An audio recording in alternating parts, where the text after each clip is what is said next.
Jadi sebenarnya influencer sih semua orang bisa jadi influencer kalau menurut aku. Nggak mesti harus yang Nggak follower mesti ratusan harus ribu gitu. followers ratusan ribu, nggak harus sih.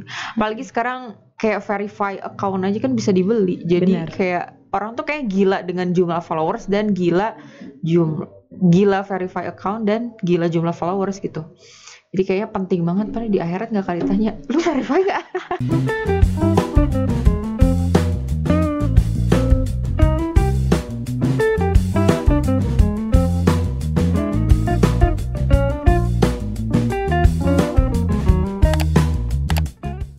Assalamualaikum warahmatullahi wabarakatuh. Selamat pagi, selamat siang, selamat sore, selamat malam Sobat Nyasus dimanapun kalian berada.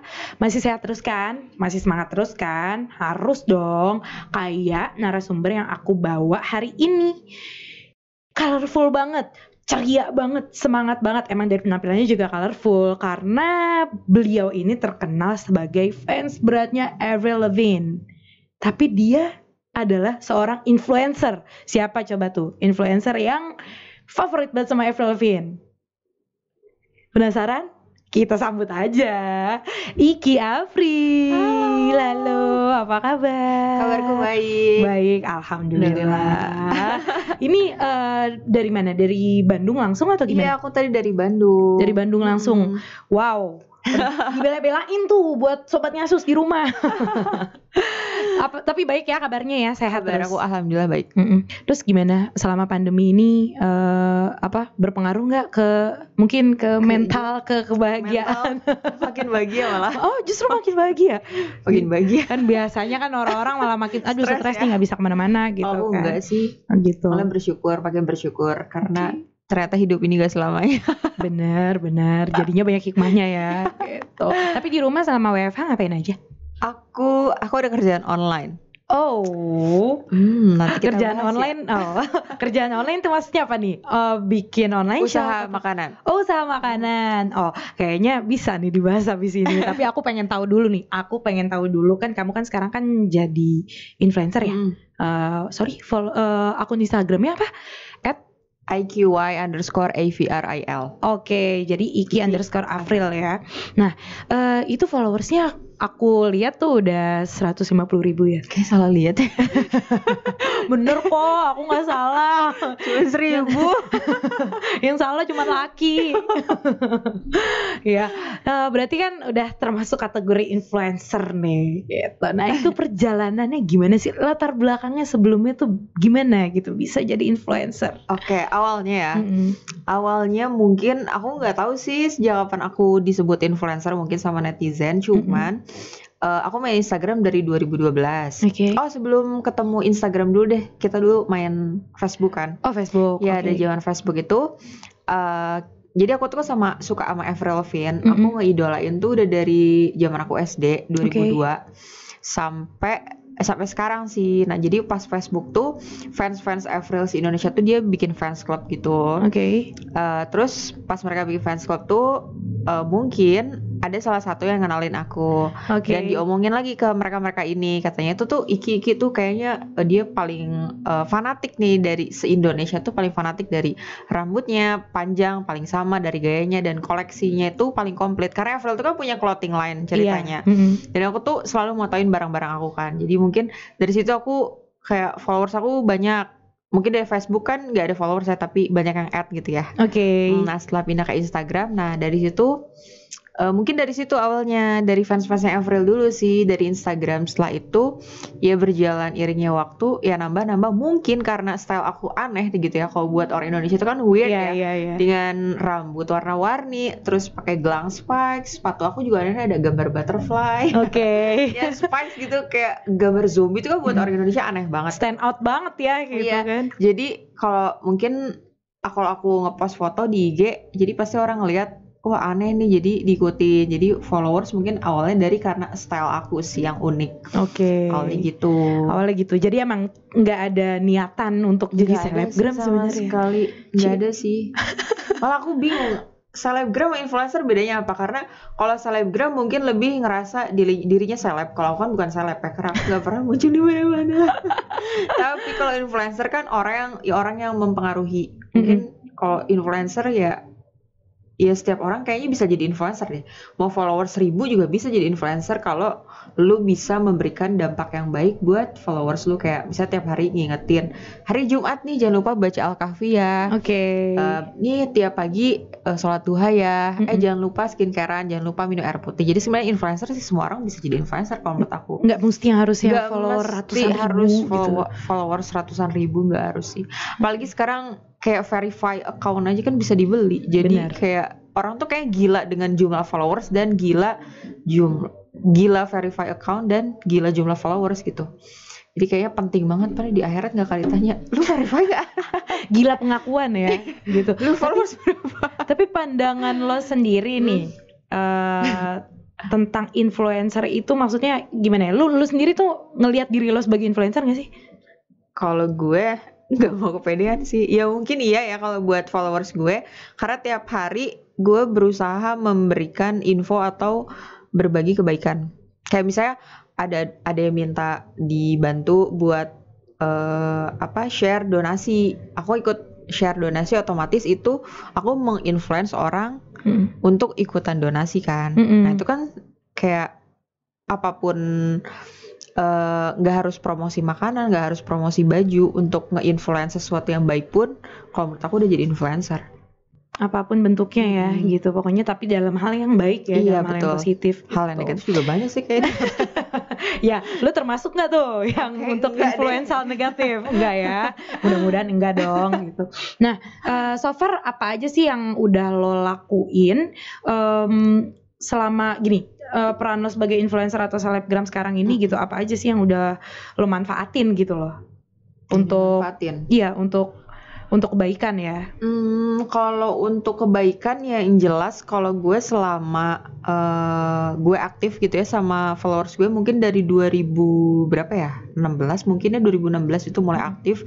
Itu salah satu apa tadi dampaknya? Ya kayak misal gini, lo kan memanfaatkan peran lo nih sebagai influencer atau selebgram gitu. Mungkin lo melakukan gerakan apa atau itu udah pasti. Kalau misalnya untuk gerakan sosial sih udah pasti, karena kalau aku sendiri, aku sebulan sekali itu pasti aku suka, kecuali pandemik aku suka kunjungin panti jompo, panti asuhan. Terus kalau misalnya ada bencana-bencana gede tuh aku suka ngajakin followers aku buat ikutan donasi. Kayak gitu, udah pasti itu kalau itu. Itu berarti, tapi itu rutin? Itu udah rutin, udah pasti. Apa sebulan sekali? Atau gimana? Ke panti jompo, itu udah pasti sih. Dan aku kalau misalnya nggak ngajakin mereka untuk donasi pun, aku pasti nge-share keadaan oma-oma di sana gitu. Keadaannya kayak gimana, ada yang sampai 30 tahun disimpan anaknya di situ. Jadi supaya orang-orang tuh jangan ngelihat mall aja gitu, lu ada sisi bagian yang harus lu perhatiin gitu. Dan jangan panti asuhan aja, karena biasa orang-orang tuh kan cuman ngeliatnya anak-anak. Ternyata kalau menurut aku panti jompo tuh lebih menyedihkan loh daripada panti anak-anak. Karena kalau anak-anak tuh kan baru berkembang, dia masih ada masa depan gitu, dan masih ada yang mau membesarkan. Kalau panti jompo tuh kan udah oma-oma, udah tua, udah sedih banget. Itu lebih terabaikan, terabaikan dan lebih sedih. Makanya aku lebih ngangkat panti jompo sih kalau ke followers aku daripada panti. Sebenarnya sama balance aja ya. Cuman kalau bandingin sedih, jauh lebih sedih di jompo. Jadi lo lebih concern ke sana ya, oma-oma, opa-opa yang terabaikan ya. Oke. Tapi pernah ngalamin ketika bantu-bantu di panti jompo itu, apa sih kisah yang paling sedih yang pernah lo dapet? Oh iya, ada itu. Jadi aku tuh ada satu panti jompo yang memang rutin aku datengin, aku nggak pernah pindah. Itu tuh omanya ada yang 28 tahun kalau nggak salah. Jadi udah hampir mau 30 tahun ya di sana, dilantarin anaknya. Terus lebaran pun gak didatengin. Di saat lebaran tuh anaknya gak datang, gak nelfon, gak sama sekali. Bahkan waktu kita masuk ke kamarnya tuh kan ada foto perempuan. Terus aku tanya, "Oma, ini foto anaknya Oma ya?" Aku bilang, "Enggak, bukan." ini foto perawatnya dia yang ngerawat dia dari dulu. Oh malah yang dia inget tuh si perawatnya ya, karena justru emang yang lebih ini ke dia sehari-hari ya. Anaknya Oma enggak, dia nggak punya foto satupun keluarganya. Terus kata penjaga panti jompo nih, ada yang lebih parah lagi teh. Kemarin tuh 3 hari yang lalu ada yang meninggal nih. Pas ada yang meninggal tuh kita telepon dong keluarganya, katanya sibuk, dengan alasan sibuk. Jadi untuk urusan pemakaman, untuk biaya ngurusin mayat, mandiin segala macam dilemparin ke pihak panti jompo. Jadi emang keluarga itu ditelepon kalau meninggal pun nggak mau datang. Bilangnya sibuk. Astaga, serius itu sedih itu. Makanya aku bilang kalau misalnya kalian bilang panti yatim benar, tapi jangan lupa sama panti jompo. Panti jompo tuh apa ya? Karena itu mereka udah tua, udah nggak bisa ngapa-ngapain lagi itu. Harus lebih diperhatiin juga sih daripada panti yatim anak-anak. Jauh lebih sedih. Karena emang benar-benar terabaikan justru ya kalau anak-anak gue lihat di mana-mana malah juga berkembang, malah happy kan maksudnya. Dan orang-orang emang concern gitu kan sama anak-anak yang terabaikan gitu kan, anak telantar gitu. Ya benar juga sih. Iya kan? Jarang yang nanti abis ini cari panti jompo di Google Jakarta ya. Bener-bener nih buat reminder juga ya kan, buat gua, buat sobat ngasus, bener-bener sih. Tapi berarti tapi bagus juga ya lu bawa peran influencer lu, peran selebgram lu untuk hal yang kebaikan gitu ya. Lu nggak mau, insyaallah lu nggak mau apa ya, jangan sampai mubazir gitu ya. Udah punya peran seperti ini kan, udah jadi karena emang followers tuh kalau misalnya kita mau pakai dengan hal yang positif bisa banget. Apalagi kayak kasus kemarin Black Lives Matter yang orang-orang hitam, semua artis ngepost kan, karena mereka ngegunain hak suara mereka, karena mereka ngajakin followersnya. Kalau misalnya followersnya dikit ya mau ngajakin siapa gitu. Bener. Iya bener. Oke, tuh di situ berarti kebijaksanaannya ya buat teman-teman juga nih yang pengen jadi influencer, mungkin yang pengen jadi selebgram atau yang udah jadi, kalau bisa dipergunakan sebaik mungkin untuk gerakan-gerakan yang positif ya nggak sih? Jangan cuman posting selfie apa segala macam itu kemewahan. So yesterday gitu loh, basic banget gitu. Berarti total udah jadi influencer ini kira-kira berapa lama ya? Nah itu aku bingung sih. Aku gak menyebut diri aku influencer ya. Iya, selebgram ya. Let it flow aja. Okay. Let it flow. Jadi gak ada patokan pasti. Sebenernya gue dari kapan sih udah terkenal begini gitu. Tapi emang kalau misal lagi lu jalan ke tempat umum gitu, udah ada yang suka kenalin. Nah kadang kalau misalnya ke mall itu tuh kalau yang nyapa langsung itu jarang banget. Cuman kadang-kadang memang ada. Tapi lebih banyak tuh masuk ke DM. Jadi misalnya gue lagi ke mall, terus gitu pas gue udah masuk bioskop, gue cek DM tuh request, ternyata dia masuk. Kak Iki tadi aku lihat ya Kak Iki tadi pergi sama cowoknya nih. Tadi aku mau nyapa, aku malu soalnya lagi ngobrol udah gitu. Kak Iki tadi pakai baju ini ya gitu. Pengen nyapa tapi malu. Jadi mereka tuh lihat tapi nggak ada yang berani nyapa gitu. Takut salah. Oh bukannya sangar. Muka gue sangar. Gimana gitu. Emangnya kalau lagi jalan lu ngeluarin taring, lu ngapain? Atau enggak mungkin kelihatan lagi ngobrol kali ya, jadi kayak lagi takut ganggu gitu.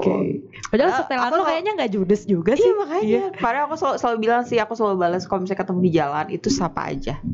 Tapi lo open ya? Open selalu. Asal jangan nyari masalah aja.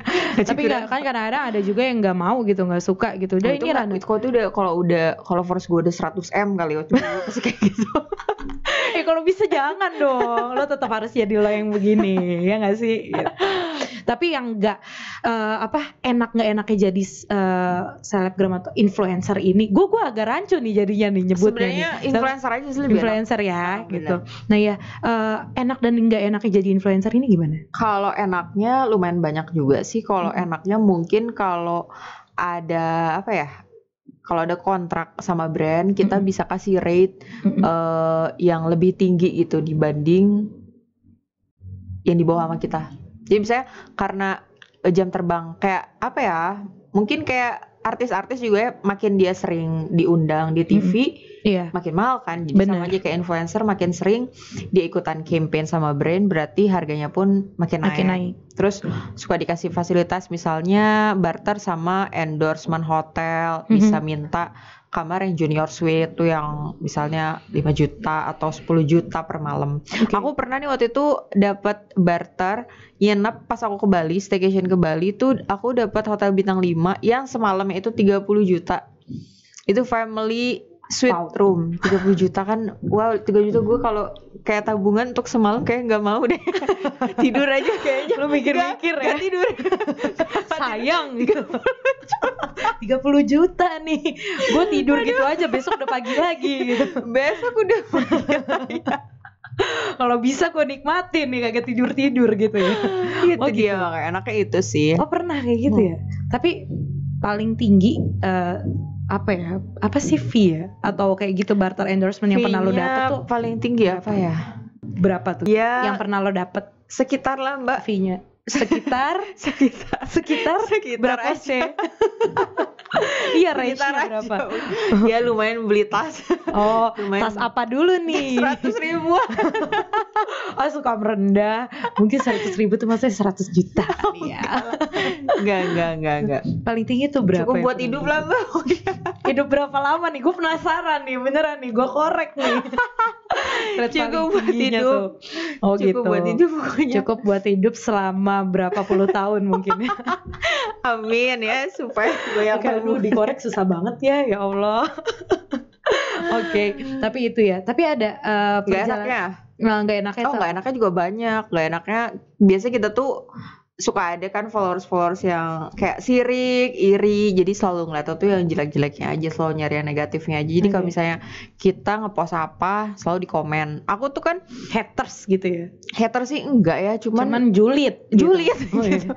Kalau haters kan lebih udah mah nggak follow, pakai fake account, ngatain lagi itu haters kan. Tapi kalau ini tuh follow aku dan followers aktif selalu DM dan dia real account gitu. Itu netizen apa ya? Ya mungkin julid aja sih, julid aja emangnya. Itu misalnya aku kan style aku tuh kalau di IG kan memang kebanyakan aku baju seksi kan, atau terbuka kayak pakai tank top atau pakai hot pants gitu. Betul. Tapi di sisi lain tuh kan mereka nggak pernah tahu aku tuh ngapain gitu di belakang IG, kan nggak selamanya. Bahkan aku tuh kan nggak ngerokok. Aku nggak ngerokok, aku nggak pernah minum alkohol. Aku nggak pernah clubbing juga. Dan seriously. Terus jadi orang-orang tuh kan mungkin ngeliatnya, oh ini Iki Efron tuh kelihatan nakal, terus kelihatan tukang mabok, atau kayaknya ini mah perokok atau kayak gimana. Terus aku tuh sering ngepost aku misalnya pakai mukena, atau aku ngajakin jangan lupa puasa Senin Kamis biar apa-apa, atau aku selalu ngajakin sholat duha, dan aku selalu ngingetin setiap Jumat itu jangan lupa baca surat Al-Kahfi. Itu sering banget ada yang nyinyir gitu kayak, Kak percuma deh ngajakin kebaikan. Kalau misalnya kan kakak juga di IG kan bajunya kayak gitu, ngapain ngajakin kebaikan katanya gitu. Terus aku kan kaget ya, oh jadi yang boleh ngajakin kebaikan yang pakai hijab aja. Dan aku dalam hati sama aku biasanya kalau DM tuh balasnya nggak personal, aku screenshot DM-nya, aku masukin ke story. Jadi supaya dibaca sama semua viewers kan. Jadi biar bacanya sekalian gitu, yang lain juga baca. Aku bilang kalau misalnya pakaian tuh nggak menjamin lu busuk di depan apa busuk di dalam. Bisa jadi lu kelihatannya bagus di depan, lu busuk di dalam gitu. Kalau aku sih nganggep hidup aku balance sih. Ya aku akuin aku belum nutup aurat, aku belum bisa pakai kerudung. Cuman aku tetap ngejalanin ibadah sebagai umat muslim semestinya. Tapi kalau yang nyinyir tuh pasti banyak banget sih. Apalagi pas kemarin aku umroh 6 bulan yang lalu, itu November 2019, aku umroh, terus aku ngepost, ada yang nyinyir, ada yang ngomong gini, alangkah baiknya ibadah itu tidak dipamerkan. Itu foto depan Ka'bah. Perasaan foto depan Ka'bah bukan gue doang, kayaknya banyak bapak-bapak juga bukan selebgram. Resiko ada, lu gitu. Ya kayaknya sebagai influencer. Terus akhirnya ya gue jawab aja, mohon maaf mas, kalau saya sedekah jumlahnya berapa, saya sholat berapa kali, saya puasa berapa kali, saya nggak pernah ngepost di Instastory. Saya foto depan Ka'bah kok dibilang pamer ibadah, apa salahnya gitu? Benar. Gitu. Karena ya semua umat muslim yang datang ke tanah suci, foto depan Ka'bah pasti bangga dong. Bener. Siapa sih yang gak bangga gitu. Jadi ya siapa yang mau pamer juga ibadah. Orang-orang biasa juga pada pamer, bukan pamer sih, emang posting gitu, bangga, seneng gitu kan.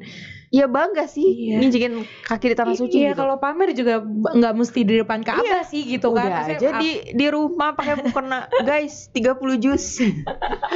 Ada aja Dia beres. Ya, makanya itu nggak enaknya itu sih. Gitu Selalu ya, dicari-cari resiko lu kesalahannya, sebagai- selalu dicari-cari. Apa aja salah, napas aja salah. apa aja salah ya. Benar-benar. Tapi itu apa ya? DM tergengges. DM yang paling ngeganggu yang pernah lu dapet tuh apa? Oh mungkin ini. Hey minta nomor WA dong. Mau ngajakin photoshoot private. Kan gak sopan ya. Harusnya kalau lu mau ngajakin kerjasama, lu tuh kenalin diri dulu kan. Halo, selamat siang. Saya dari ini, nama saya ini. Saya mau mengajakin kerjasama ini misalnya. Boleh dikirim red cardnya berapa? Kan gitu lebih enak. Kalau ini enggak, minta WA dong. Minta photoshoot nih. Ping apa sih? Kayak gue temen lama lo gitu kan. Siapa Anda? Lo sokap. Terus lo balas apa kalau enggak, gue bales bodo amat. Terus mungkin dia ngeh kali ya, gue gak pernah bales. Terus dia ngechat terus nomor gitu. WA P gitu.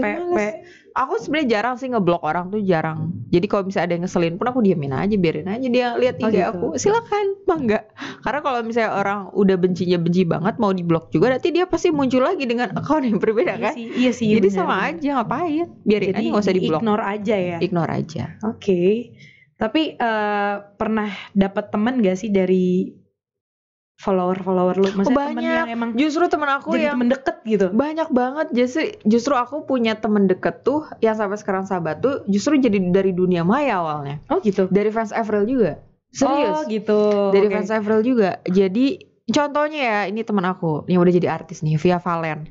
Oh Via Valen. Iya, itu sebelum dia terkenal, itu 2012. Dia tuh follow IG aku karena dia suka sama Avril Lavigne. Terus dia lihat sepatu koleksi aku, dia tanya aku beli di mana. Terus aku waktu itu belum tahu kan, dan emang dia belum jadi, kayak udah jadi artis cuman belum naik daun kali ya. Terus akhirnya kita kenalan, follow-followan, kata dia suka sama Avril juga. Ya udah kita kenalan. Setelah itu aku baru tahu di Instagram. Di Instagram. Okay. Terus ternyata aku tahu dia penyanyi gitu ya, penyanyi dangdut. Emang udah penyanyi sih dari waktu itu. Ya udah akhirnya kita stylenya sama tuh. Setelah itu 2016 tuh dia udah lumayan diundang di TV tapi belum booming banget. 2017 kayaknya booming ya. Kalau nggak salah 2017. Nah itu meledak banget.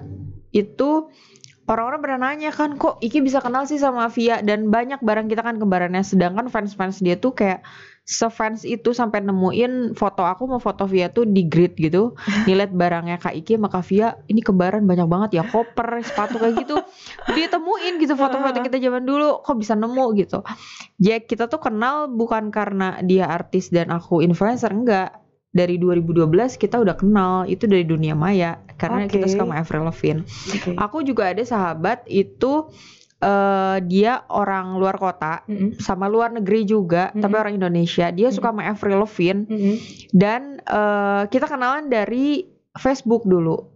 Karena waktu itu nyari apa ya? Oh nyari ini baju Avril kan ada clothing line gitu. Jadi nyari baju clothing Avril yang dimana sih yang jual gitu. Nah akhirnya kita temenan. Terus ya udah kenalan dan sahabatan sampai sekarang. Jadi kalau misalnya salah satu ada yang ke Jakarta atau salah satu ada yang ke Bandung, kita ketemuan. Dan masih sahabat terbaik sekarang. Dan sama Via itu juga masih sahabatan? Masih dong sampai sekarang. Dan Via itu nggak sombong sama sekali. Maksudnya meskipun dia udah naik ya, dia nggak lupa sama gue ternyata. Gitu. Masih suka ketemu nggak? Jarang lah karena udah sibuk banget sih ya. Lu juga terakhir sibuk, mungkin tahun kemarin kali ya di Bandung, pas dia konser di Bandung aja sih. Dia udah sibuk banget. Gitu, jadi dunia maya banyak banget sih aku dapat teman, malah jauh lebih banyak daripada yang langsung depan muka sih. Brengsek semua. Wow. Ini kebanyakan ya. Tapi ini gimana reaksi teman-teman lama lo dulu gitu yang ngeliat lo? Oh ternyata. Oh iya banyak banget. Itu jadi ceritanya gini ya. Aku tuh dulu lulus kuliah 2013. Jurusan sastra Inggris, dan mami aku doang deng. Kalau mami aku tuh tipe orang yang pengennya kalau lulus kuliah tuh harus kerja kantoran, bangun tidur pakai seragam, pulang kantor sore, besoknya begitu lagi. Kalau papi aku tipe orang yang kerja itu gak harus masuk kantor gitu, pengusaha aja. Jadi tipe dua orang yang berbeda. Dan mami aku tuh selalu nyuruh aku pokoknya lulus kuliah kamu harus kerja. Sedangkan aku tuh ikut kayak ke papi aku gitu loh mindset. Jadi aku nggak suka gitu kantoran. Terus akhirnya ya ngikutin lah ya biar jadi anak berbakti ceritanya. Ngelamar tuh kerja di bank awalnya. Dan gak lama cuman setengah tahun. Ya sebenarnya kalau enak gak enak pasti lebih banyak gak enak ya karena aku gak suka gak sesuai sama passion lo ya gitu. Dan teman-temannya mungkin juga ada yang wah ternyata begini Bo di IG-nya. Itu udah ada IG karena 2014 berarti. Nah ketika lo kerja itu lo udah banyak followers lo di Instagram? Kalau dibanding mereka ya udah pasti lebih banyak, cuman nggak sebanyak sekarang. Udah ribuan tapi? Udah ribuan. Sekitar tapi berapa tuh? Berapa ya gue lupa, mungkin 20.000 kali ya. Udah 20.000 kok untuk dibanding mereka mungkin banyak kali ya, mungkin udah wow kali ya mungkin. Jadi diomongin gitu. Padahal aku nggak pernah sama sekali ngasih tahu IG aku apa. Cuman nggak begitu gimana sih kalau orang teman-teman di bank tuh mungkin karena sama-sama berpendidikan kali ya. Jadi mungkin ngomongnya di belakang aja, jadi nggak begitu gimana. Nah akhirnya setelah itu aku resign tuh. Jadi, tapi sorry bentar, lu penampilan lu waktu itu udah begini? Kalau di luar pasti udah begini dong, karena rambut waktu kerja. Waktu kerja itu aku itu dia aku tuh rambut pernah dibotakin sebelah.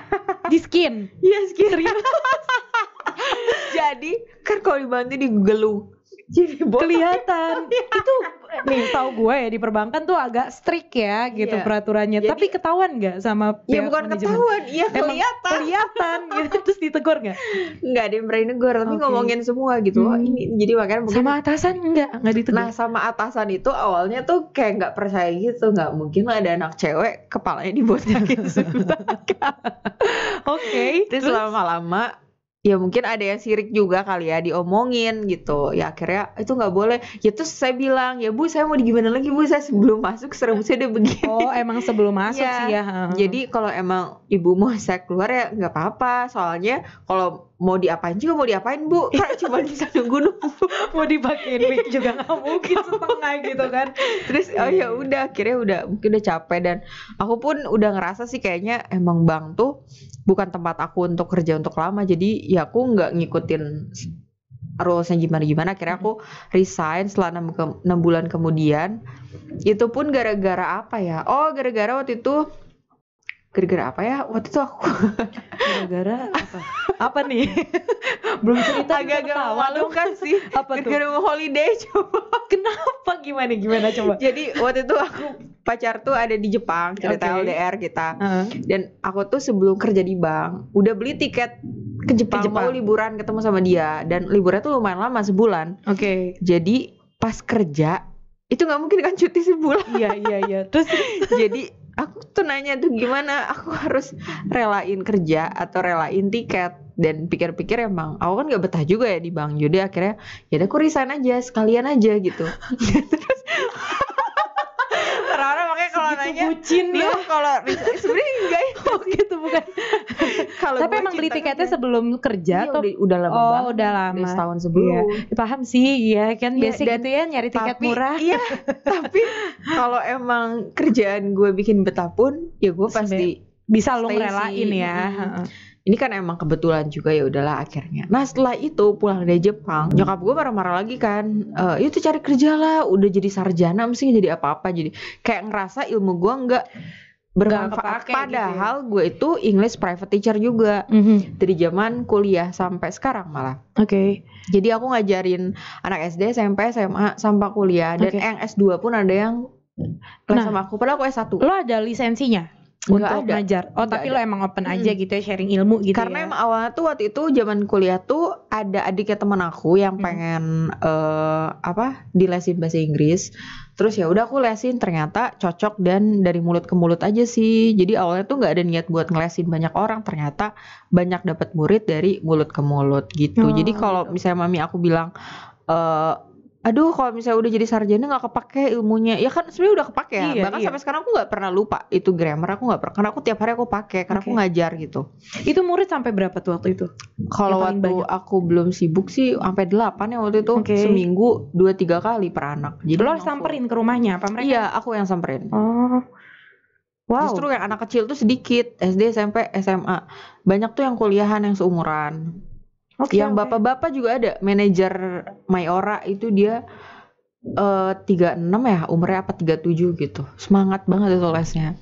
Gimana perasaannya jadi English private teacher? Iya, perasaannya apa ya? Iya, senang aja sih. Emang aku senang ngejelasinnya lebih enak. Kalau kata teman aku sih, aku kalau ngejelasin itu lebih paham, lebih dimengerti daripada dosen di kelas. Mungkin kalau dosen kan bikin ngantuk ya. Iya.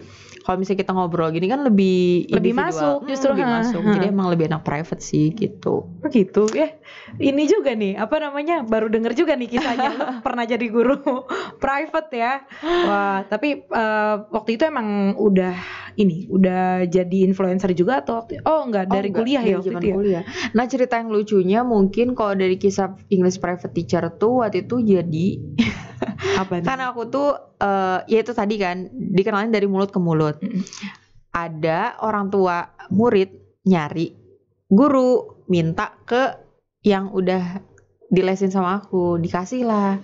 Terus pas pertama kali lihat aku datang ke rumahnya, aku tuh pernah pakai baju sopan sih, cuma karena waktu itu rambut aku udah ungu kali ya. Terus dia kaget dong. Dalam hati mungkin udah underestimate ini temen gue bener gak sih ngasih kontak guru terus gue kayak Brenda. Terus akhirnya gak ada tampang gitu. Dia nggak ngomong, tapi dari tatapannya udah kayak waduh ini benar gak sih temen gue gitu. Akhirnya dia gak komen apa-apa, cuman aku tahu mungkin di dalam hati ini yaudah deh kita lihat aja gitu kayaknya. Setelah aku ngajar 2 minggu dia baru berani ngomong si orang tua ini. Dia mami gitu, dia bilang Mbak maaf ya dia manggilnya Miss ya. Miss maaf ya, pertama kali saya lihat gitu pas Miss baru datang ke sini, saya pikir Miss ini kayak guru bahasa Inggris anak TK gitu yang cuma bisa 1 2 3 katanya gitu. Soalnya dari gayanya kayak gini. Tadi saya pikir apa ini teman saya ngisengin saya ngasih kontak. Ternyata anak saya tuh senang banget katanya, dan dia tuh cocok ya, sama katanya, cara ngajar lo ya. Gampang banget, mudah dimengerti, gampang banget gitu apa yang misal dibanding sama guru dia di sekolah. Dan anak aku malah jadi lebih pintar di kelasnya katanya gitu. Malah ya teman-temannya pada nanya juga. Jadi kenapa murid aku nambah tuh karena ya si murid aku tuh udah lebih bagus dari temannya nanya lagi kamu les di mana gitu. Jadi dari situ sih makanya kenapa murid aku nambah terus. Jadi sebenarnya aku nggak pernah ngiklanin sih. Oke, ya gitu. Biar testimoni yang berbicara ya. Iya, testimoni yang berbicara. Itu aja sih cerita lucunya kalau selama jadi guru ya. Tapi karena penampilan ya, penampilan lagi. Okay. Nah, tadi kan lo bilang kan lo sempet lo belain tuh liburan sebulan ke Jepang. Lo resign kan? Ya, itu gimana orang tua? Nah, kalau orang tua kan emang biasa aja sih, karena emang udah tahu kan nyokap gimana tuh nyokap? Kalau nyokap tuh udah pusing mungkin kali ya. Dia pusing udah nih anak mau jadi apa. Tapi kalau papi aku tuh udah tahu aku tuh cocoknya mungkin jadi artis kali ya. Nih anak tuh dari kecil tuh nggak suka gitu diatur-atur. Jadi kalau aku sih dari dulu pengen jadi pengusaha sih, kayak pengennya diam di rumah tapi menghasilkan uang apa gitu sesuatu. Dan pokoknya nggak suka diatur. Jadi kalau papi aku sih biasa aja. Mami aku juga udah pusing. Setelah aku pulang dari Jepang, itu aku rehat sebentar. Ternyata ada teman aku nih kerja di hotel. Teman aku kerja di hotel. Dia nawarin, kamu mau nggak ngisi di bagian front desk, dia bilang. Itu hotelnya bagus kok, hampir bintang 5 kalau nggak salah ya. Bintang 4 atau bintang 5 gitu. Akhirnya aku masuk. Waduh, ternyata dipelonco abis, lebih sadis dari di bank. Gue pikir kayak dunia F&B aja tuh yang kenceng peloncoannya gitu. Ternyata hotel justru hotel juga justru gimana jelasin. Hotel itu yang bagian front desk itu justru kalau menurut aku lebih sadis dari bagian yang lainnya. Karena enggak tahu ya, mungkin kalau front desk itu kan harus good looking katanya, karena ketemu tamu setiap hari kan katanya. Terus harus diri mulu nggak sih? Apa enggak juga? Diri mulu nggak sih? Berdiri terus? Oh iya, berdiri mulu sampai varises. Pakai heels lagi. Oke. Nah setelah itu masuk ke bagian front desk. Ada berapa tahun tuh lo di sana? Boro-boro 3 bulan, Mbak. 3 bulan. Udah goodbye. Itu lebih parah. Jadi awalnya itu terakhir aku kerja ya, karena aku udah gitu aku nggak mau lagi kerja. Setelah aku kerja di hotel, mungkin pelonco itu sih yang junior senior itu aku nggak suka. Oh, senioritas. Iya, senioritas banget mereka tuh. Dan mungkin ngerasa kalah cantik ya, padahal kalau gue ngerasa diri gue nggak cantik, dan gue nggak ngerasa lu apa lu lebih di bawah gue juga enggak, gue nggak pernah minta kontak lu juga, gue nggak tahu, gue nggak pernah tukeran nama gitu, taunya yang ada di name tag aja kan. Karena aku tuh dari pas di bank juga aku nggak terlalu ngorek-ngorek hidup orang karena aku nggak mau diganggu. Aku bukan, karena aku udah tahu kalau misalnya orang tahu hidup aku pasti aku dikepoin. Iya kan, betul. Di sosmed aja aku dikepoin gitu, apalagi di dunia nyata yang tahu ternyata ini gini.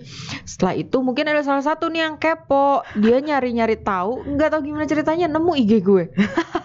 Padahal gue tuh kan nama asli tuh Rizky kan. Iya. Jadi taunya namanya siapa, Rizky aja. Padahal logikanya kalau dia emang ngepoin kan cari aja tuh nama lo Rizky. Kan gak gitu ketemu ya? Gitu ya kan. Ketemunya gimana Iki Avril tuh gimana bisa ketemu Iki Avril. Ya mungkin emang keponya udah tingkat dewa. Tiba-tiba menemukan. Ternyata dia mungkin kepo, apa dia follow aku lupa. Satu hotel jadi tahu, satu hotel udah langsung heboh. Besoknya tuh aku baru 2 hari kerja apa 3 hari kerja ya lupa, belum seminggu.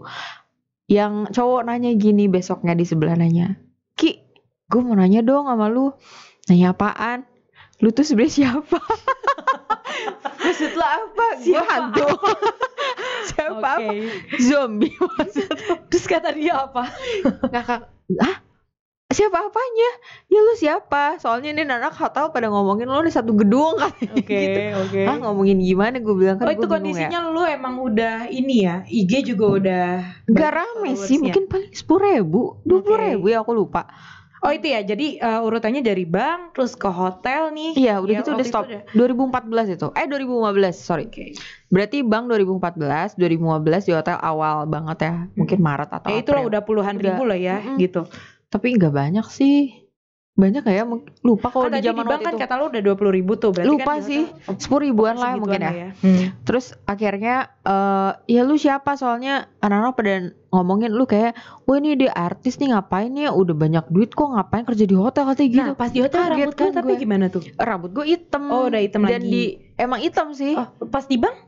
Emang hitam juga. Cuman emang di skin itu aja ya. Kalau di hotel itu ada sisa-sisa nggak ya? Kayak ada sisa-sisa sih, cuma udah tumbuh. Jadi mungkin kelihatan kali ya karena mereka kepo.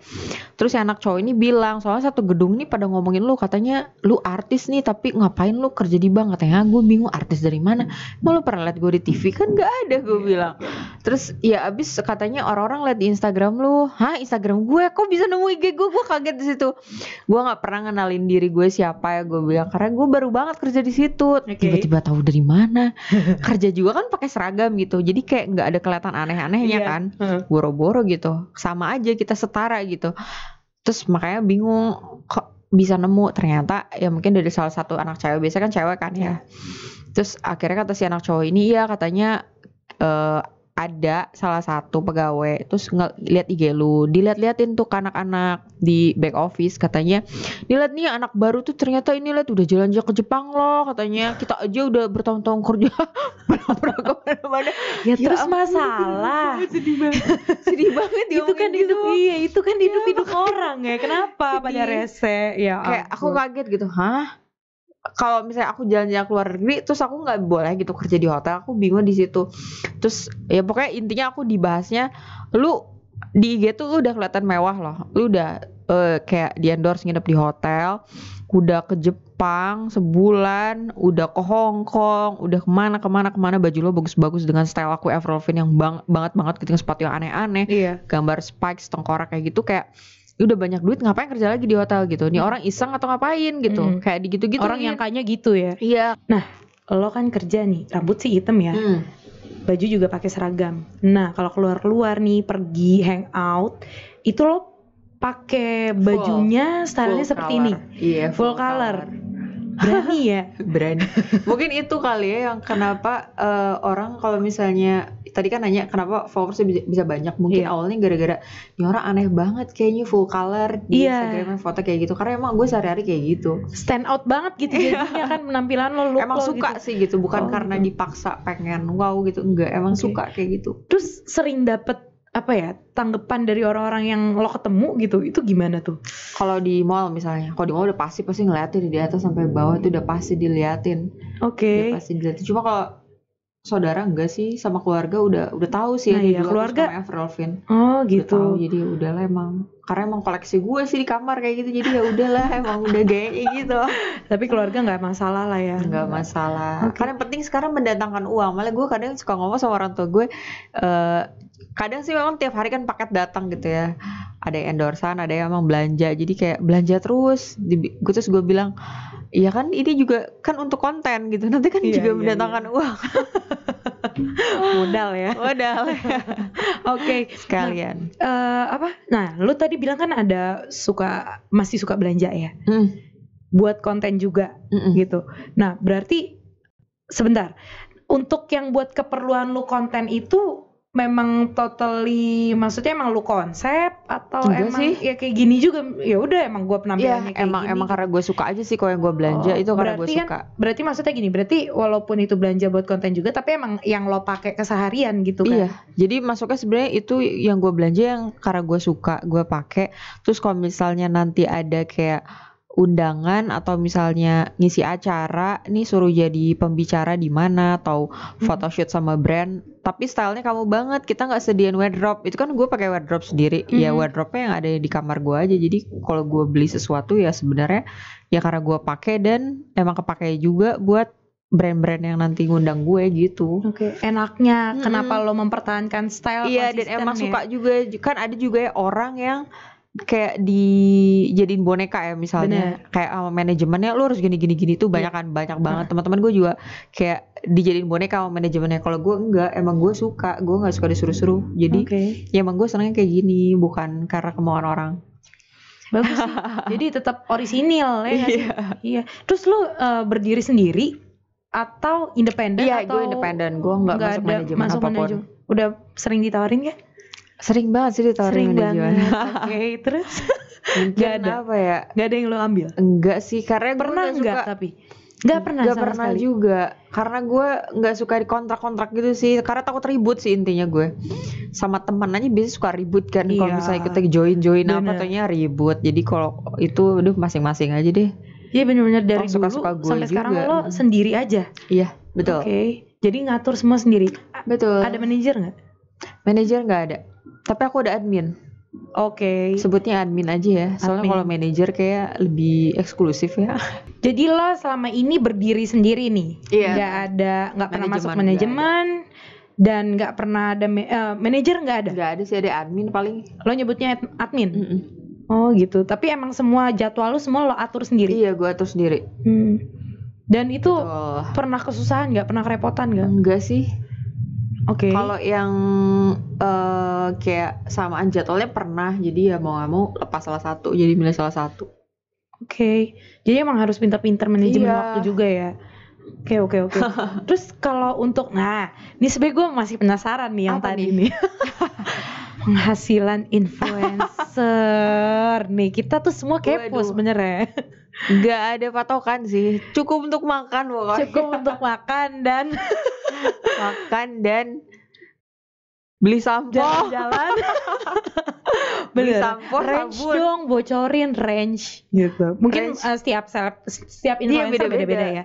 Kalau lo tuh range-nya pasti masih jauh lah di bawah orang-orang yang terkenal. Tapi lebih gede lah daripada gaji waktu kerja. Oh iyalah, jelas. Jelas lah itu ya. Makanya bisa sendiri. Tapi lo ini ada waktu-waktu khusus buat posting konten? Nggak ada. Oh, kalau misalnya udah kontrak sama brandnya itu udah dapat ada jadwalnya. Dia biasanya minta sih. Bisa request pasti mau di-post jam segini, tanggal segini, pas mereka ada promo atau pas lagi seminggu 2 kali misalnya kayak gitu ada. Tapi kalau misalnya sisanya enggak sih, suka-suka aja. Jadi bebas aja lu. Bebas aja, benar. Oke.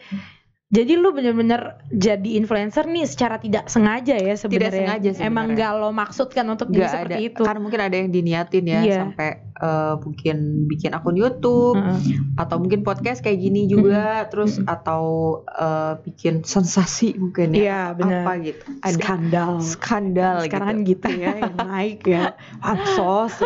Lu pansos gak? Gue tanya. Gue pansosnya masih apa ya? Ya bingung. Ada niat gak buat pansos? Enggak sih, apa yang mau dipansosin. Tapi gitu. ada temen-temen atau orang-orang deket yang sengaja pengen pansos sama lu gak selama ini? Kalau itu gue nggak mau seuzon ya. Tapi berasanya ada nggak? Berasanya mungkin ada ya, kayak ya itu balik lagi ke yang pas teman kerja gue dulu di hotel itu kan yang suka nyinyirin gue, julitin gue. Akhirnya gue cabut tuh cuma 3 bulan. Itu sebenarnya gue nggak resign sih, tapi kayak setengah resign, tapi setengah kayak disuruh keluar dengan sengaja gitu. Jadi akhirnya manajernya tuh kan ada cowok ada cewek. Ada yang cewek itu ngajakin ngobrol gue, katanya dia nanya, kamu passionnya sebenarnya di mana Ki, katanya kamu kalau misalnya nggak cocok di hotel kayaknya kamu jangan kerja di hotel, kalau misalnya emang kamu senangnya jalan-jalan, katanya gitu. Karena aku kaget loh, manajer aja kok kayak tukang gosip ya, tahu dari mana gitu. Ternyata emang geng-gengnya juga gitu, anak-anak buahnya. Udah akhirnya aku keluar kan. Setelah keluar 2016 menjalani hidup seperti biasa. 2017 tuh udah rame juga kan, banyak aku event-event influencer. Itu tahun-tahun hotel tuh muncul lagi gitu ya, kayak follow lagi, terus tiba-tiba muncul gitu di DM, hai Iki apa kabar, follow back aku dong. Terus ada lagi, hai Iki, kok sombong sih nggak pernah balas DM aku, ini aku aku jualan makanan nih, aku nih jual apa gitu, jual cilok apa cimol, promoin dong online shop gue harga temen, katanya. Ya kapan kita berteman ya, mohon maaf. Wah aja kayak dulu nggak pernah nganggepin gue teman. Iya, terus sinis gitu. Iya udah gitu ya. Sekarang minta promoin. Mohon maaf lupa ya Mas. Ayo buat dulu siapa tuh, kali aja nonton gitu kan. Oke, terus menurut lu nih netizen Indonesia tuh gimana sih? Netizen Indonesia sebenarnya baik-baik sih, baik kok, baik. Cuman mungkin mereka tuh kepancing ya kalau bisa ngomongin sesuatu yang nggak enak tuh, lebih ke trigger dan lebih kepancing sama kayak gue tuh nggak follow akun gosip satupun gue nggak follow akun, karena itu membuat gue yang tadinya gue nggak mau tahu menjadi tahu kan. Bener. Jadi ya kalau misalnya lu ngegosipin orang, lu bilang nggak mau nambah dosa, ya lu unfollow lah akun gosip. Terus lu bilang ya dia sendiri yang minta dihujat, ya, emang salah sendiri tuh kelakuannya kayak gitu. Ya lu ngapain akun follow berita itu? Kalau misalnya lu nggak follow kan lu nggak tahu. Gue aja nggak tahu. Lu yang tahu kan? Karena misalnya aku kumpul sama teman-teman, dia gini-gini, aku tuh nggak pernah tahu tuh cerita-cerita artis tuh gitu, nggak pernah tahu gitu. Mereka tahu.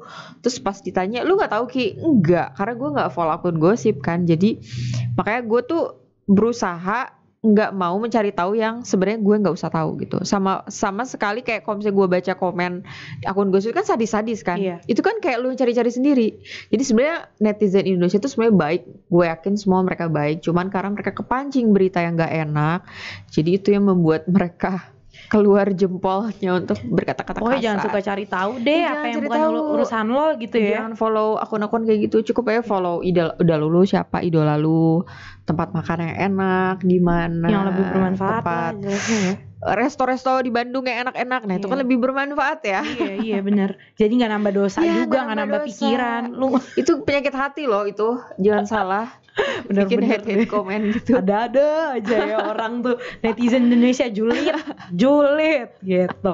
Nah terus untuk selama ini kan lo secara nggak sengaja nih ya nggak sih untuk bisa sampai di titik ini nih influencer. Nah kesininya lu itu benar-benar ngatur lagi, maksudnya gini, lu itu kan dari awal berangkatnya memang dari ketidaksengajaan, gue suka sama Avril dan gue suka dengan konten seperti ini, terus kesininya itu lu atur nggak? Lu atur untuk gue mau kontennya arahnya kesini gitu? Enggak sama sekali. Jadi makanya kalau misalnya ada brand nanya, kamu masuknya influencer apa ya? Aku selalu jawab lifestyle, karena mungkin ada orang yang isinya konten kreator isinya podcast atau YouTube semua, atau misalnya khusus foto-foto model. Kalau aku lebih ke lifestyle sih, kayak makan ke resto, terus ke skincare, terus ke salon, mungkin ngebahas cat rambut aku, terus jalan-jalan. Jadi kalau aku lebih ke gaya hidup. Jadi apa yang keseharian lo aja gitu ya? Apa adanya ya? Nggak ada konten yang di konsep gitu nggak ya? Nggak ada. Jadi ini literally benar-benar lu jadi influencer tuh bukan karena kesengajaan kan ya? Berarti ya kalau Bener-bener. analisa gua gitu kan. Bener lu karena lu suka Avril, lu punya ciri khas sendiri, orisinil gitu. Bener jadinya banget. dikenalnya karena itu, akhirnya banyak yang suka sama lo, kayak ngikutin gitu. lo. Jadi bukan karena sengaja gue pansos nih sama ini gitu, enggak sih, enggak ada. Jadi karena emang ya gue karena ya mungkin karena gue bilang tadi gue di Indonesia tuh mungkin style gue aneh gitu ya, karena disebut mereka freak atau weird. Jadi ya mungkin dikenalnya gara-gara itu. Jadi nggak ada sengaja dengan konsep diri pengen apa nih biar naik nih followersnya atau harus temenan sama ini misalnya. Enggak sih. Jadi enggak ya sama sekali ya. Enggak sama Keren sekali. sih. Jadi intinya gitu sih ya kesimpulannya. Lo harus tetap ngejaga originalitas diri lo ya. Iya betul. Original. Bener tuh, terus yourself tuh bener. apa adanya. Apa adanya aja ya kan? buat biar abadi. Original apa adanya. Terus jangan suka cari tahu yang bukan urusan lo gitu ya. Jangan suka ikut campur juga. Bener. Terus habis itu juga lo harus tetap, lo harus care sama orang tua. Tadi tuh dong, pasti. ya yang lo ke panti jompo, ya. jompo ya. Itu di Jompo. daerah Bandung Bandung. tuh gitu. Oke, tuh. Jadi intinya itu ya kesimpulannya, banyak banget yang bisa diambil dari Teteh Iki ini. Teteh sih ya, bukan lu Bandung ya kan? Iya Bener. Iya. Dan jangan lihat orang dari sampulnya aja. Lu kan nggak tahu di belakang Instagram tuh mungkin orang ngapain, nyangkul tanah, asli. menanak nasi. Kan nggak selalu gue mewah mulu, sederhana sebenarnya. Tiap hari makan nasi tahu, tempe. Oh iya, satu lagi nih. Kan tadi kan kita lo mention bahwa lo selama WFH kemarin bikin usaha online. Iya, usaha online. Oke, boleh dong di-share. Oke, jadi orang tua gue ini orang Palembang. Dua-duanya, bokap gue Chinese, Palembang, nyokap gue Palembang. Terus gue lahir di Bandung, dan pas tahun kemarin Lebaran 2019 itu gue di rumah itu bikin pempek, nyobain. Bikin gitu, belajar. Setelah itu gue kirim tuh ke teman-teman dekat. Emang gue kirim aja gitu, ini coba ini masakan gue, ternyata semua tuh bilang gila enak banget. Jualan aja. Terus gue mikir di Bandung yang mau beli pempek siapa, kan pasti beli seblak, cilok, cimol, bakso aci, bener kan, cuanki. Beli pempek aduh kayaknya kagak laku, nggak mau, gue bilang repot. Terus gue bilang gue mana ada waktu bikin kayak gitu. Gue bilang ya lu inilah apa namanya pakai pegawai. Kalau pakai pegawai kan beda rasa ya gue. Pokoknya gue udah mikirnya udah kesana tuh, gue udah amat, gue nggak mau. Gue bilang ini gue masak aja gitu, nyobain. Setelah itu bulan apa tuh berarti ya, kalau Lebaran Juni kan tahun kemarin. Setelah itu September, Oktober, temen gue yang waktu itu pernah dikirimin nanya lagi, Kak Iki, mamaku kemarin bilang Kak Iki dijual nggak pempeknya, kita mau lagi, soalnya kalau minta bikinin kan nggak enak. Terus jualan juga enggak, jadi bingung. Terus gue bilang oh nggak jualan, tapi gue bingung, ya udah ntar dibikinin. Terus akhirnya semua orang tuh udah deh lu jual aja katanya. Terus gue pikir iya juga ya. Dan waktu itu sebelum itu tuh aku mau umroh kan, bulan November 2019 tuh aku mau umroh. Sebulan sebelumnya tuh aku mikir, aduh aku belum punya cukup uang nih tabungan buat aku sodakohin ke Tanah Suci. Aku mikir aku nyari duit dari mana ya, aku bilang sebulan lagi. Terus aku mikir apa iya jual pempek aja ya. Ya udah deh cobain aja, open PO tuh aku akhirnya ngepost di Instastory itu. Open PO untuk besok ceritanya. Nggak tahu kan ada berapa pokoknya yang orderan masuk kayak aku bikinin. Tadi aku pikirin paling 100 biji. Ternyata pas hari pertama itu 500 biji kan meledak. Wow. Itu first order berarti kan? First order kayak, hah? Gini PO loh. Terus gitu kalem. Besok lagi lo bilang besok ready-nya ya. Berarti jangan semalam. Kan gue pikir 80 biji paling satu orang 20. Ternyata buset banyak banget. Ya udah akhirnya coba lah. Pas udah itu gitu. Sorry, lu dimulai kapan tuh baru tuh? Kemarin ini ya. Sebelum umroh pokoknya. Itu patokannya sebelum gue umroh, karena waktu itu gue butuh uang untuk dibawa duit ke sana. Tadi tuh pengen disodakohin ke sana kan. Karena gue tuh gue lagi nggak ada duit banyak waktu itu, nyari duit tambahan di mana lagi gitu. Pas makanya mikir temen suruh jual pempek, so gue mikir apa jual pempek aja. Ternyata bener emang jalannya tuh dari Allah. Lu harus jualan pempek. Dan ternyata pas itu kan PO ya, jadi aku tuh nggak selalu ready kan tadinya. Aku bilang nunggu aku open PO, ternyata besok ada lagi. Kak, gue kan gak kebagian kayak kemarin. Katanya udah full 500. Jadi gue mau beli, jadi nambah. Jadi setiap hari tuh makanya sampai sekarang stabil tuh 500 biji tuh gara-gara itu. Padahal tadinya tuh gue mau PO aja. Kapan gue mood bikin, ya kalian ngikutin gue. Terus sekarang malah jadi ngikutin customer permintaannya ya. Mantap berarti. Sumpah itu gak sengaja banget. Gak sengaja, bener-bener gak sengaja. Karena gak ada pikiran. Dan gue tuh udah tahu orang Bandung tuh doyan bakso aci, doyan seblak gitu, keripik setan atau apa gitu. Yang pedes-pedes. Iya, apalagi waktu itu lagi zaman-zamannya boba kan. Pempek ya elah, siapa sih yang mau inget pempek gitu. Karena pempek di mana-mana ada. Tapi memang sih ya mungkin yang otentik rasanya ikat tenggiri banget tuh jarang sih. Kebanyakan tuh bikin pempek. Acinya banyak, tepungnya doang yang banyak. Kayak cireng jadinya. Terus ya udah alhamdulillah sih bener-bener. Emang sih jadi kita gak bisa justru yang dicita-citakan dulu, gue malah pengen bercita-cita punya restoran sushi gue dulu. Pengen banget karena gue suka banget sama sushi. Pengen banget punya restoran sushi sendiri. Jadi tiap hari gue datang kontrol sekalian makan. Impian mah gitu ya. Tapi suka gitu tau ya. Iya, jalannya ternyata lebih mudah gitu. Ada di depan mata. Selama ini lu bisa bikin sendiri. Dan kenapa lu gak dari dulu? Apalagi itu makanan dari keluarga lu sendiri. Kenapa gak lo jalanin dari dulu? Kan lu bisa punya penghasilan dari dulu. Dibelokin dulu gitu ya buat ini apa namanya, tahu-tahu udah dapet golnya. Ternyata udah di depan mata dari dulu. Emang ya itulah udah jalan dari Allah. Jadi sampai sekarang tuh udah stabil gitu 500. Setiap hari orderannya 500. Apalagi pas lebaran kemarin tahun 2020 ini, gue pikir kan waduh ini lebaran tuh udah pasti meskipun WFA orang pasti nyetok pempek. Meskipun mereka nggak open house itu pasti nyetok kan.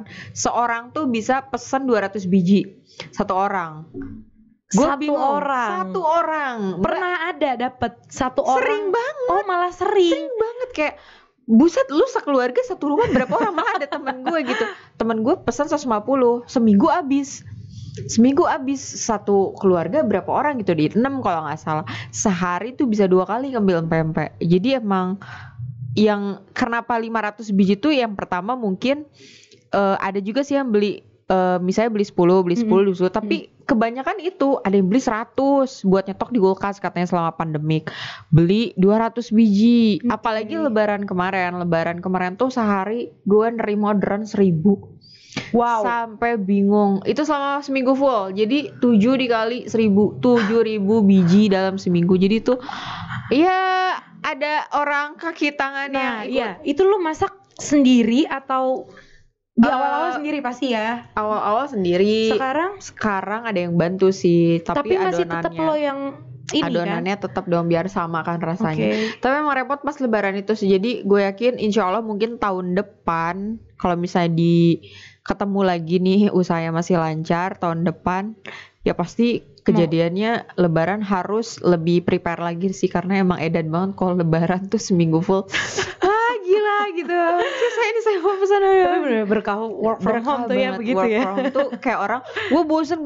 Kalau gue enggak capek sih. Kalau gue justru cari cuan. Iya, apalagi orang kalau puasa WFA kerasa banget katanya bosannya di rumah. Kalau gue enggak, mohon maaf, gue bangun subuh, gue udah ketemu maghrib lagi.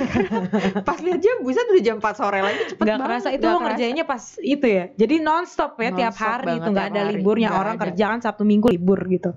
Tapi kalau Minggu gue istirahat sih. Tapi jadi, karena orderan yang kemarin itu aja pas lebaran ya. Itu luar biasa banget sih. Tapi lo ada rencana mau buka offline store-nya nggak? Nah tadinya justru udah ada yang mau ngajin kerjasama sih beberapa. Cuman sebelum pandemik tadinya mau kerjasama, cuman masih ada yang kurang serak sih kalau dari kontraknya ya. Kalau dari aku sendiri, jadi aku pengen berdiri sendiri dulu aja meskipun online. Karena yang udah-udah gitu ya, kalau join sama teman atau sama saudara tuh kan biasanya ada kelas. Apalagi masalah duit atau bisnis, jadi aku mendingan sendiri aja meskipun aku online, tapi ini punya aku sendiri, nggak ada hak, nggak ada campur tangan orang lain. Mungkin kalau someday aku bikin resto, ya mungkin after pandemic. Itu pun aku pengen berdiri sendiri aja, nggak mau join sama siapa-siapa. Terus itu nama brandnya apa? Pempek? Nah itu vulgar banget sih namanya. Mohon maaf, ini vulgar gitu namanya. Apa tuh? Coba. Gak apa-apa ya? Gak apa-apa. Jadi namanya perek. Pesek. Ya Allah. Jadi ceritanya gini, itu ada gimana ceritanya? Ada kenapa hidup gue tuh penuh dengan penuh dengan apa ya? Pertanyaan ya benar. Stigmanya jadi ke situ terus gitu ya. Kenapa hidup gue tuh pasti ada aja. Kenapa sih harus namanya perek pesek gitu? Kenapa sih lu harus unik? Emang orang-orang pada nanya gitu. Enggak, itu nggak sengaja. Jadi pas gue jualan pempek tuh gue bingung nyari nama. Tadinya gue mau nama pempek selebriti, jadi pecel. Tapi kata temen gue nggak boleh nama makanan jadi nama makanan lagi. Pecel kan udah makanan. Lu nggak boleh ngebikin singkatan dari jenis asal, yang sama. Dari jenis makanan juga nggak bisa katanya. Terus gue mikir, aduh apaan ya. Terus akhirnya temen gue itu lagi berempat kan. Temen gue nyeletuk nih. Katanya udah pesek aja. Enggak, gue cerita dulu. Gue pengen go green, gue bilang. Pokoknya pempeknya nggak boleh pakai wadah-wadah plastik gitu. Gue bilang gue pengen pakai besek. Apa pempek besek aja, kepanjangan kata teman gue. Ya udah pesek aja, pempek besek. Teman gue yang satu lagi bilang perek aja, pempek besek juga. Re-nya apa? Gue bilang re kan ada huruf R-nya. Terus dia mikir, oh iya goreng aja, pempek goreng di besek. Ribut mereka berdua kan. Enggak, perek terlalu vulgar, pesek juga jelek. Apa ini dong pesek katanya dijadiin brand. Enggak negatif. Lo pikir perek nggak negatif katanya. Terus mereka berantem kan. Biar mereka nggak ribut, ya udah gue pakai dua-duanya. Gue bilang perek pesek, gue pakai dua-duanya. Gue bilang biar lu nggak ribut. Disitulah terjadi perek pesek. Jadi perek pesek tuh sebenarnya bikinan teman gue. Karena jadi namanya dari teman-teman lo itu dari teman-teman gue, dan mereka tuh tadinya mau pesek, yang ini mau punya perek. Kan nggak mau kalah, ya udah. Makasih loh buat kalian udah mau cariin nama, karena susah banget kan cari nama, apalagi yang unik tapi dan masuk gitu. Pempek goreng di dalam besek atau pesek pempek di dalam besek. Itu gitu. Berarti tapi pengemasannya gimana? Kan tadi lu bilang tuh besek tuh ya. Besek kan identiknya dengan lo tau lah bahwa anabis orang Haji, tahlilan gitu. Iya, nah gitu. Itu jadi kalau pempeknya sendiri anyaman bambu. Iya, tetap pakai plastik ya, plastik vakum gitu. Jadi kalau misalnya dikirim keluar kota tuh pakai plastik vakum. Itu udah pasti mau pakai apa lagi kalau nggak pakai plastik kanan. Nah, setelah itu botol cuka, pempeknya udah dikemas, baru di dalam besek itu kayak anyaman bambu gitu. Jadi ya go green gitu. Kita menyelamatkan dunia, guys. Jangan lupa kemana-mana Indomaret jangan pakai kresek ya. Bawa tas sendiri di rumah. Tapi emang kalau buat pengemasan makanannya secara langsung emang masih pakai plastik ya, karena mau gak mau bingung sih pakai pakai daun pisang biar tahan lama juga. Soalnya gue kirim ke seluruh Indonesia, bahkan ke Papua tuh nyampe loh. Pernah? Jayapura, gue ada customer dari Jayapura itu 5 hari bilang selalu aman. Sulawesi juga udah langganan, itu setiap hari itu pasti ada sih dari Sulawesi, Kalimantan, pokoknya Samarinda, Bali, Makassar, Manado, Palu, itu udah langganan aku semua. Dan gak pernah komplain karena kemasannya di vakum, jadi aman. Jadi kalau di vakum itu kira-kira berapa lama disuruh? Bisa 6 hari malah. 6 harian. Dan itu selama ini ke mereka tuh aman tuh ya? Gak pernah ada yang komplain. Makanya suka ada yang nanya kalau dari Jakarta, ini bisa kirim ke Jakarta? Bisa seluruh Indo, tenang aja. Karena Sulawesi pun, Kalimantan, Jayapura pun aman gitu. Apalagi cuma Jakarta. Pas seluruh Indo. Cuma namanya sih agak mengganggu. Perek, pesek. Kalau misalnya bikin toko ya offline nanti someday itu agak kaget sih. Kayaknya harus dirubah gitu. Gak bisa. Karena gue bisa didatengin. Kalau bisa ada yang lewat, kiai lewat apa gitu. Apa ini? Bener-bener udah jadi stigma negatif duluan gitu kan. Dan mungkin gak bisa juga sih. Tapi emang ada rencana ganti nama, ntar cuannya jadi lain lagi loh. Makanya itu dia gitu kan. Makanya sekarang online aja dulu. Mimpinya gak mau jauh-jauh dulu dah. Karena ini aja aku udah alhamdulillah sangat bersyukur banget dengan penjualan seperti ini. Dengan cuman online, gak bayar kontrak, cuman ya bayar paling pegawai yang ngurusin itu, dan ada admin untuk ngurusin orderan WhatsApp. Ya itu aja sih paling. Maksudnya udah alhamdulillah banget. Jadi tiap hari selalu konstan tapi ya ada orderan ya. Pasti segitu sih bikinnya. 500 segitu pasti. Setiap hari bikin 500 pasti 500 bikin. itu Jadi kalau misalnya sesepi-sepinya juga paling bisa bikin 500, ternyata yang habis cuma 300. Besoknya juga udah habis lagi yang 200 itu. Oh gitu. Jadi ya udah pasti habis terus. Itu buatnya di rumah. Buatnya di rumah. Jadi ya alhamdulillah sih. Rame, berarti. Beneran nggak ada apa ya? Nggak ada pikiran sama sekali sih, bener. Datang secara tiba-tiba rezeki dari Allah, tahu-tahu gitu kan. Kenapa pempek gitu tiba-tiba kan? Kenapa gitu? Padahal lo sukanya sushi, mimpinya bikin sushi. Restoran sushi. Mimpinya jadi pengennya bikin restoran sushi, ternyata pempek. Gak usah jauh-jauh, ini makanan orang tua gue sendiri gitu, ternyata yang dicari-cari sama orang Bandung yang jarang banget gitu. Kalau pepek kan emang jarang banget sih, jarang banget yang enak yang rasanya otentik banget Palembang gitu. Oke. Nah itu jangan lupa di follow juga tuh ya akun Instagram dari Perek Pesek, di order juga ya. Boleh dong, ntar kapan-kapan gue juga mau nyobain. Oh iya boleh dong, harus ya. Oke siap, dapat bonus ya. Asia Live Team harus. Wah, tuh berkahnya itu silaturahim. Ya intinya gitu sih, yang gue dapat dari lo adalah pentingnya ngejaga originalitas, ya kan ya, bener ya, be yourself. Betul. Apa adanya. Keren banget sih. Nah, untuk kali ini mungkin ngobrolnya kita segini aja dulu ya. Oke. Nanti next kita kulik-kulik lagi gimana kelanjutannya. Diundang lagi nih. Yang penting jangan kapok ya. Gitu. Ya oke. Untuk sobat ngasus di rumah, mudah-mudahan obrolan kali ini sama Teteh Iki Afril ini bermanfaat. Di follow aja Instagramnya kalau kepo ya. Dan juga di follow juga, jangan lupa tuh orderan dagangan pempeknya. Oke. Terus jangan lupa selalu mampir channelnya Asia Live Entertainment, tonton video ngasus, horor lagi juga ya. Terus jangan lupa like dan subscribe-nya. Dan untuk next narasumbernya nanti gue bocorin lagi deh di akun Asia Live. Pantengin juga tuh IG-nya, follow IG-nya Asia Live ya. Oke, nah mungkin udah segitu aja lah ya closing-nya. Assalamualaikum warahmatullahi wabarakatuh.